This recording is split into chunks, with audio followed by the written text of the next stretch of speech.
working on today, you might ask? Good question. I am working on, once again, replacing the handlebars. Let me show you real quick my train of thought, and let me put on some gloves. My handlebar collection is already here on the floor, and one handlebar is already almost completely installed on the bike. Let me go through it. So here we have the original handlebars that came on this bike back in 1974 or 75. Nowadays, a lot of people call them the US spec bars or the US bent bars. They have this typical, you know, cruiser kind of bike, higher rise, and they have quite a sweep back, or they're swept back. I find this to be a little uncomfortable. Maybe it's just because I'm 6 feet tall, have pretty large hands. I don't know if my shoulders are wider than other people, but I just didn't like the fact that it swept back that far. I just can't grab it really comfortably. So then I went to a set of RT bars. These came off of a, I want to say 84 R80 or R100 RT. Even has a BMW part number on here.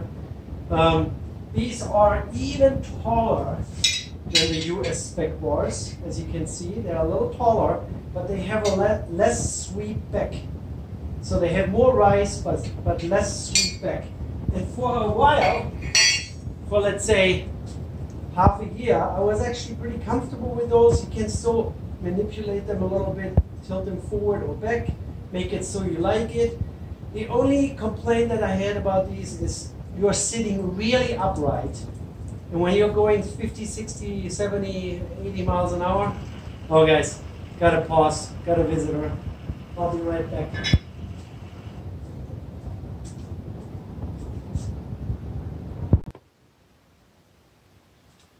All right, so visitor is gone. What were we talking about? Handlebars. So, US spec bar, too much sweep. RT bar, less sweep, but even higher. No, that's wrong. This is the US spec. This is the RT bar. So less sweep. You're sitting very upright when you're going freeway speeds, 50, 60 miles an hour. It's like you're falling back because of the wind pressure. You're not leaning onto the handlebar at all, not even at slow speed. So that was kind of the point where I decided, okay, I don't like this. So then I went the other extreme and ordered myself a set of Flanders bars. These are called, they are 22 millimeter for BMW Euro sidecar bar. So they are the same bend, roughly, as the European style handlebars that came on an R90. They are just a little longer. So left to right total distance is 27 inches, and I think the Euro spec bars that are on a R90 from Europe, they are 25 and a half. So this is about 1.5 inches longer. I like them. You get a little bit more leaning forward riding position. You have to get yourself a completely different set of cables. So you need a shorter clutch cable, shorter throttle cables, and unfortunately nobody makes a shorter brake cable. You know, the cable that goes from your handle lever down to your master cylinder under the tank. I don't even know if you can see it. Yeah. So that cable, unfortunately, is only available in one stock length. Of course, you can go and see if you can get a cable made in a custom length. I didn't want to go through the trouble. So these are the ones that I have been riding for the last few months. Like them, but then, what happened then, Heike? Why are you changing it again? I really like those if I would be riding only on clean, nice pavement. Here in Nevada, Western Nevada, right up against the Sierra Nevada mountain range, we have a lot of gravel roads, fire roads. They are drivable with a car, with a normal front-wheel drive car. It's just gravel and whatnot.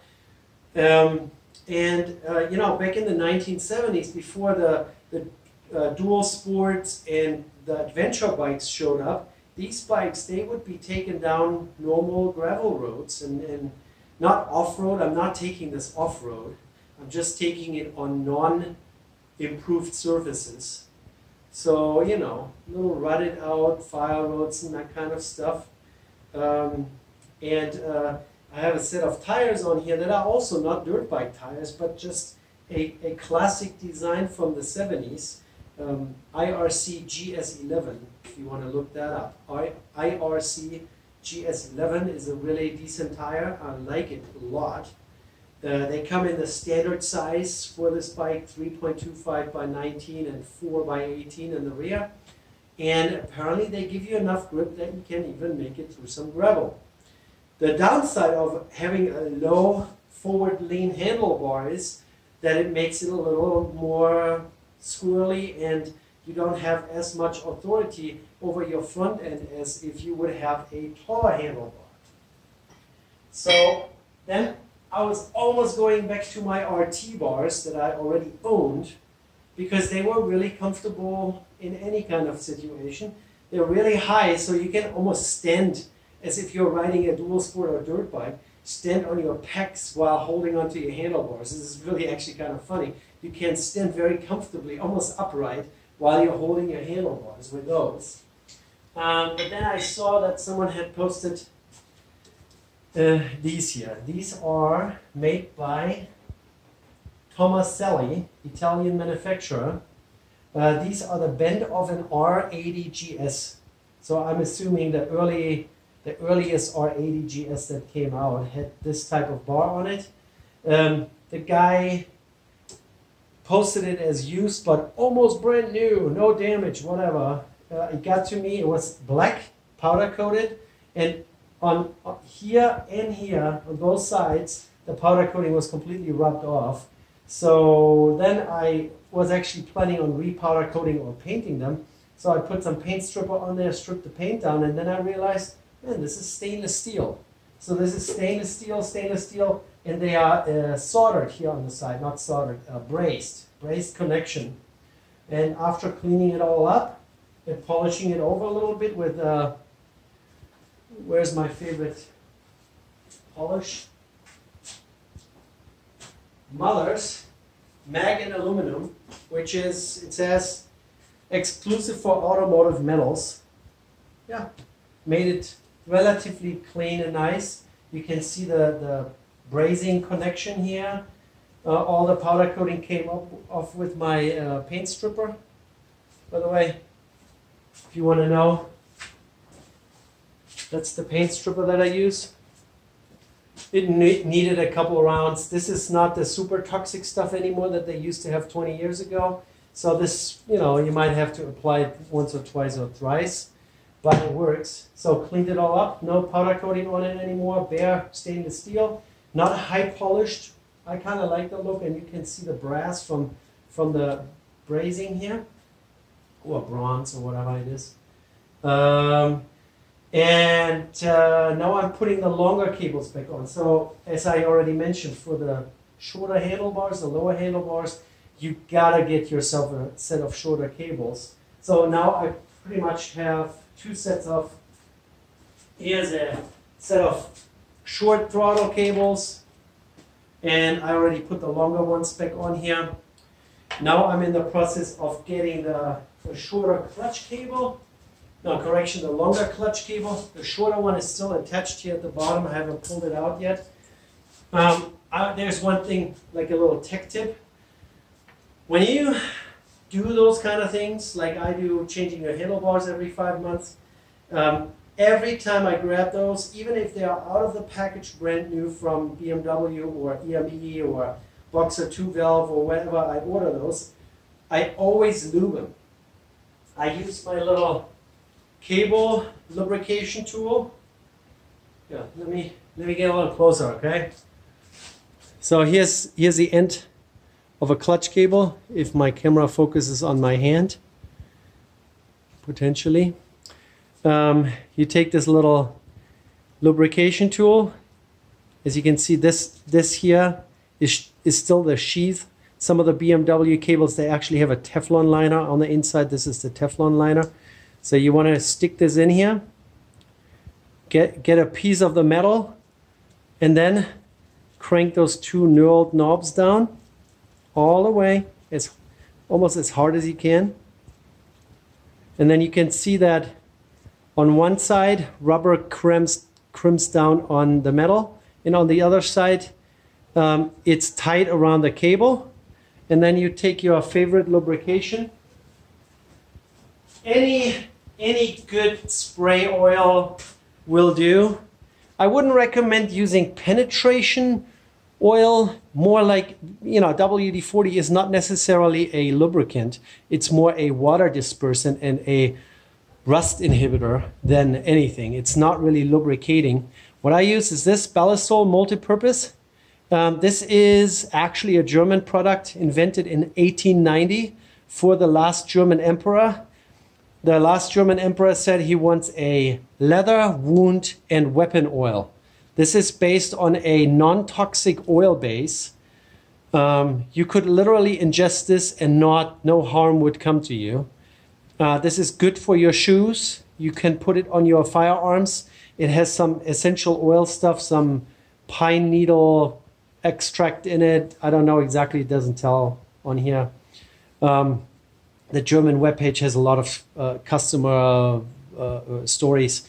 So this is good for conservation of your firearm if you just lube it up before you put it in your shelf, for your leather belts, your shoes, and even if you have really dry skin on your hands, just put some in your hands, rub it in, and I use this for lubricating of all my cables. So once you have this little lubrication tool installed correctly, one side has a little bigger opening for the sheath and then one side for the cable. Then there is only one opening where you can put the little straw of your spray bottle, and then you just give it a squirt.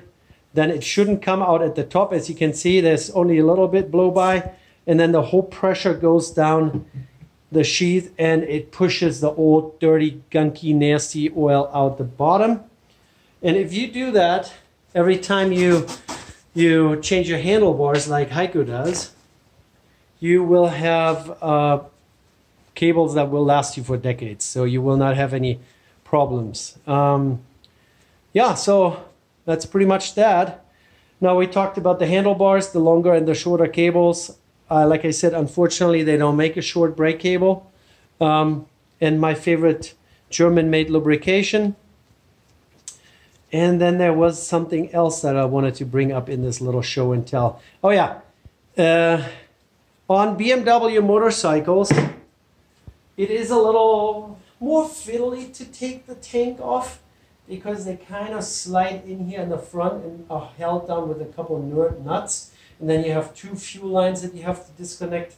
But I personally find it really, it's quick. A minute and I have the tank off.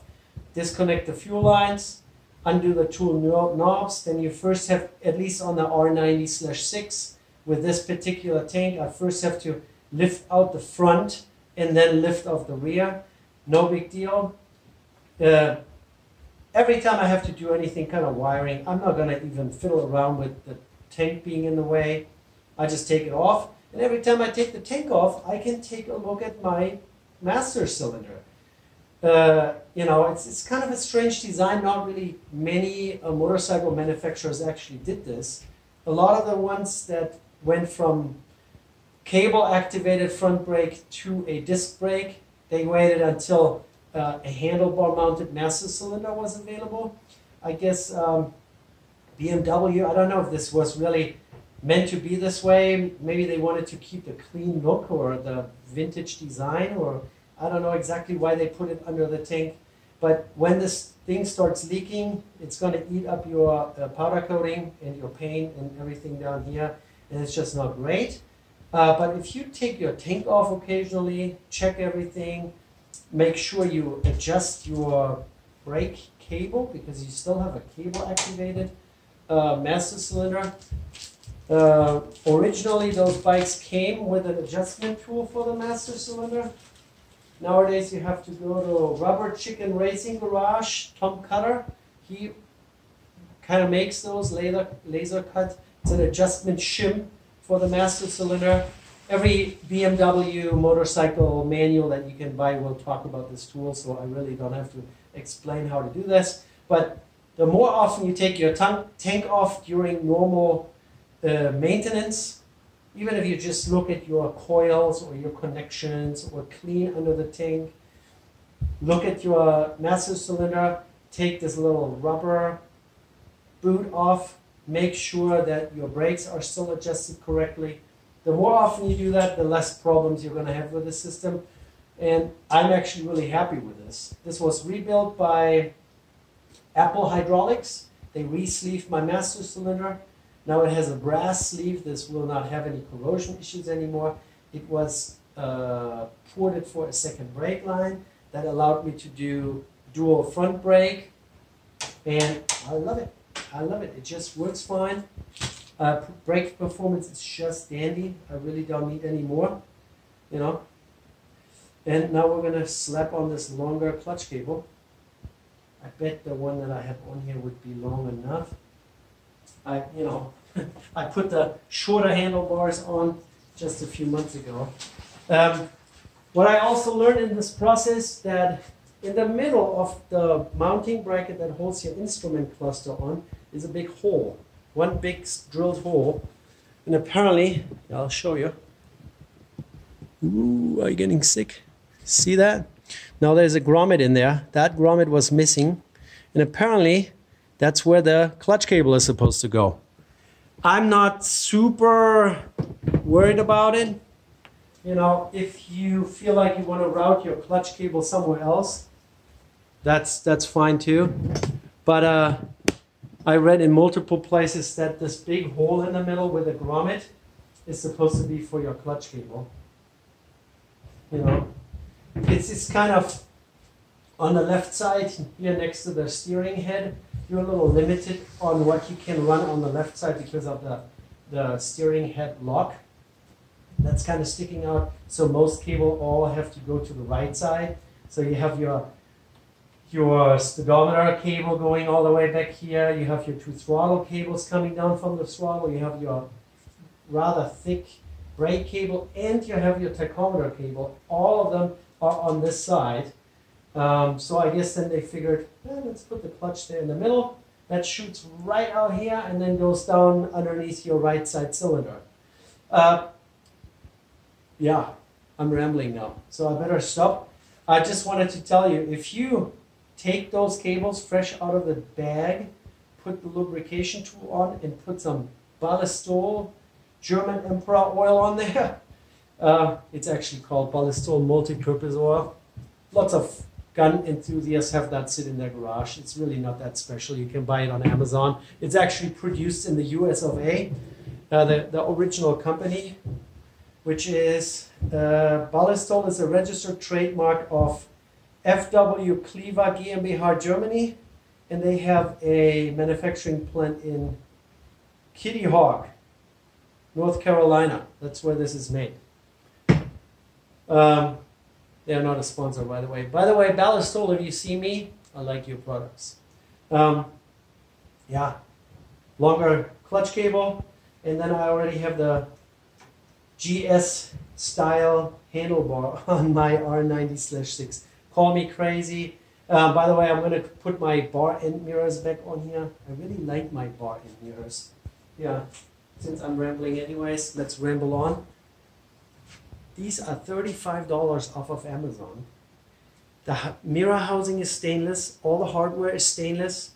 The arm is cast aluminum, chrome coated, chrome covered. They are really solid. They are not vibrating. They have huge surface area. You see a lot. They are outside of your wingspan, so you're not constantly covering the mirror with your arm. It makes the bike a little wider, and you can adjust where that arm is pointed. So if you wanted it a little closer, now that I have those super wide off-road dirt bike handles on here, I will maybe move them in a little bit. If I don't like it, I can always go back to the you know, the one that have their own stem. The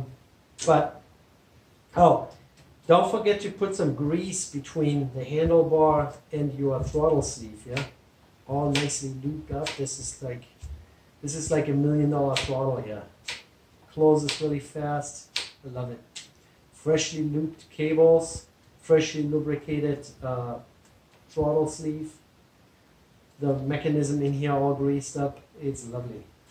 And raw stainless steel. Anyways, I'll let you go. Thanks for showing up and coming by and watching. Give me a thumbs up. Please subscribe. Take care. Bye.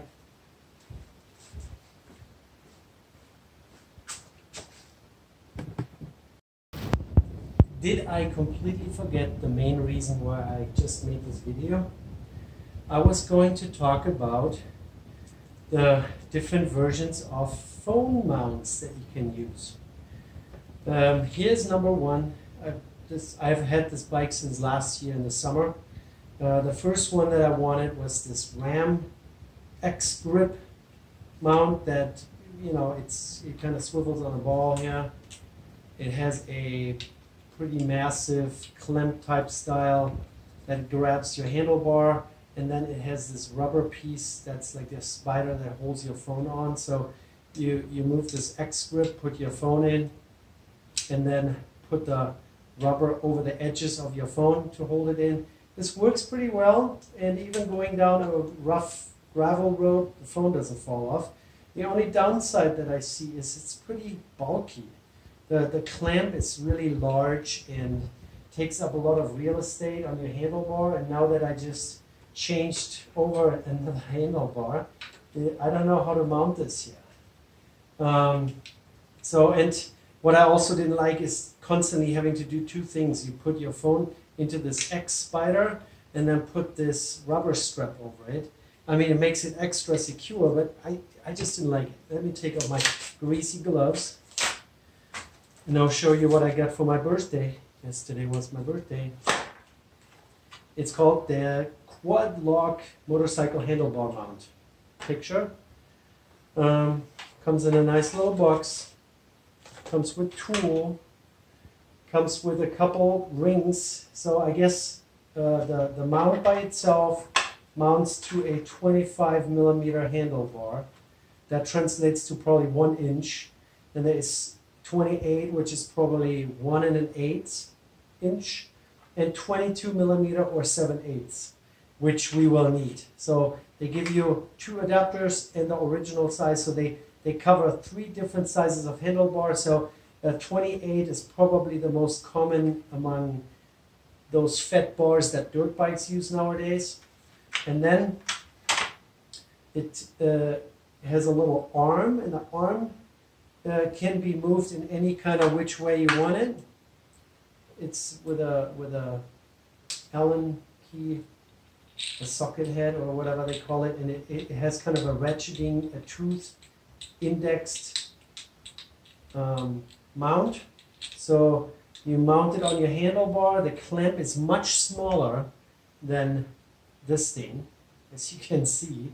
So once you put that on your handlebar, then you can move this arm into what position you want it. And then you lock it down with a Allen key that comes in the package. And then you have the actual interface for the phone that also has a bolt in the middle, Allen key that screws into this, they say to remove this little plastic retainer. Then even that can also be indexed in all kinds of angles. So I don't know how many teeth index this has. I could give you a degree. How many little notches does this have? Do we really need to know? So let's say 1, 2, 3, 4, 5, 6, 7, 8, 9, 10. So I would say 40 teeth. 360 divided by 40. That doesn't work, so it cannot be 10. 1, 2, 3, 4, 5, 6, 7, 8, 9 maybe.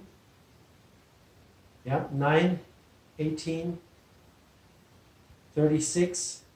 So each notch is 10 degrees. So you can angle this arm every 10 degrees, and you can do the same with the phone mount itself. So once you put that on there, then it's pretty much already all assembled. And then you can, if you have a fancy iPhone or whatever, you can buy one of their proprietary phone cases that already have the interface that locks onto this phone mount on the back of the phone case, if you buy one of theirs, or you buy the universal adapter, also nicely packaged,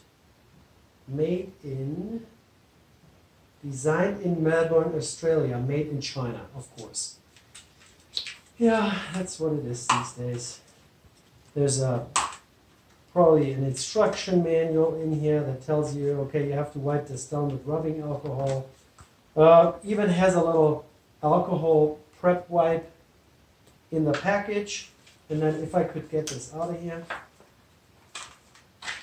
it's kind of stuck in here. Oh my goodness gracious. Do I really have to rip this all open? Oh, they taped it in position so it doesn't fall out.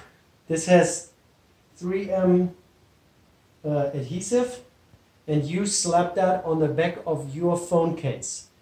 I mean, you can probably also put it just on your phone, but most cases have it in a little, you know, soft case or whatever anyways. So you degrease the back of your case, slap this on, and this has the interface that actually locks into this phone mount. Click. And then it cannot come off until you actually push this blue tab down and twist it 45 degree or less or more. Don't know how to use it. Oh yeah, and then it comes off. So this is the universal for the back of your case.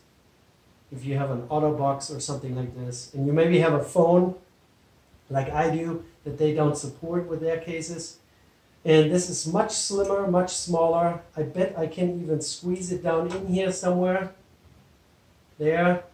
And then mount it in a way that I can still put my phone on there without covering up my tachometer.